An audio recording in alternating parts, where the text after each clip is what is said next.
Ashram Maharaj is very kind. He's very liberal-minded. I'd like to first pay my respects to all the Nirochi family, relatives, neighbors in Nigeria, and also to the Vaishnavas, all the devotees of the Lord, Hare Krishna devotees who have come, and especially to Ashram Maharaj, who's my dear friend and Guru Bhai. So I had the great fortune to meet Joyce Nirochi, also Jayashree, by Maharaj's request, and to go and assist with her care in the nursing home during his absence. So during that period, we had the opportunity to serve her very closely and to assist her and develop a very nice friendship and a very close relationship. As you know, she adopted the Hare Krishna faith as well as Christianity, and she wore neck beads around her neck. These are called tulsi, tulsi mala. So tulsi is considered to be the most dear plant and the highest servant of Krishna, or the Supreme Personality of Godhead. And so sometimes her mala would come off her neck during the bathing and turning, and she would become very concerned. She wanted to try and follow all the instructions that Ashram Maharaj gave her, and also Srila Narayan Maharaj. So she would request, please can you take my mala and put it around my neck? And so I would put the mala again and connect it around her neck, and she'd be very thankful. But I learned really quite a few lessons myself from Mother Jayashree, and I'd like to share one of those lessons.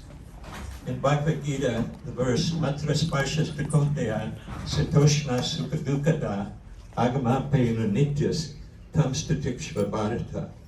So, in Bhagavad Gita, Krishna says that, O son of Kunti, the non-permanent appearance of happiness and distress, and their disappearance in due course, are like the appearance of winter and summer seasons. They arise from sense perception, O son of Maya, and must learn to tolerate them without being disturbed. So, Joyce taught me this lesson by seeing her in the most difficult situations and conditions. For most of the time that I took care of her, she was bedridden. She needed assistance to get out of the bed, into the wheelchair, to take her outside, to bring her back, to put her back to bed. So it was very difficult for her. But she never complained, never. She never had any word of anger or upset about her condition. She always tolerated with a smile, and she was always thankful. She was always thankful for the smallest effort that someone made for her. So this was a very strong lesson for me, because I'm used to complaining and making complaints and finding fault with anyone who causes even the slightest problem, or if there's the smallest condition that seems a botheration, then I'm upset. So I noticed that this was such an advanced position that she held, that she never found, expressed any sense of anger or being upset or being unhappy about her condition. And her condition was difficult. She could not chew, she could not swallow. She had a tube into her abdomen, which feeding was going through.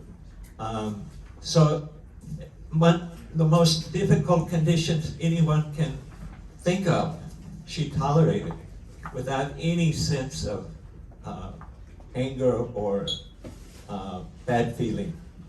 So I was very, very happy to serve her, and I was very happy to see this quality in her and how magnanimous she was. So sometimes we would read from some of the books and we would discuss the philosophy. And so I knew that Emerson was her son, and of course Obi, Asha Maharaj. Obi was his mother's name. And so one time I mentioned to her, oh, Mother, you know, Mother Yashoda had one white son and one black son. But you have two black sons and one white son. Because I considered her also as my mother. I considered that she was very dear and very loving and very kind, and that she accepted me as her son because I was rendering some small service to her. So she thought that was very funny. So she laughed. She thought that was very funny. So another time, we had a concern, and let's see. I think, Maharaj, Yeah. what was the story? The story was that you were telling, because she hadn't eaten for over 3 years. And yeah, she hadn't eaten for over 3 years. And this was the beginning stage. And she looked like if she was about to go. So Gajahanta, he was trying to encourage her that, you know, you can go. So in this situation, I was trying to give some solace. I thought, let me give some solace to her. So I said, oh, Mother, you know, we're all standing in line behind the view, meaning that our time is coming, not as soon as your time, but our time is coming also. That our time is destined, just like your time is destined. So I said, Mother, we're all standing in line behind you. And she looked at me and said, so why don't you go first? So this was the second thing that just smashed my false ego. What an intelligent and sharp person she was at such an advanced age, and having such a difficult condition. She had a wit and a humor that was unfathomable. Just, she exhibited that in many, many situations. So, for all the Nigerian community, I'd like to say thank you for the opportunity to taking care of one of your most dear persons in your community, as well as the Nochiri family. I thank you for being here at this celebration of her life. But I'd also like to add one thing, that happiness and distress, even in spiritual life, there are both exist. In this world, happiness and distress are due to our material condition, due to our situation in this world. But there's also spiritual happiness and distress. Just like we mourn for Jesus Christ and his loss of life on the cross, and that's a spiritual mourning.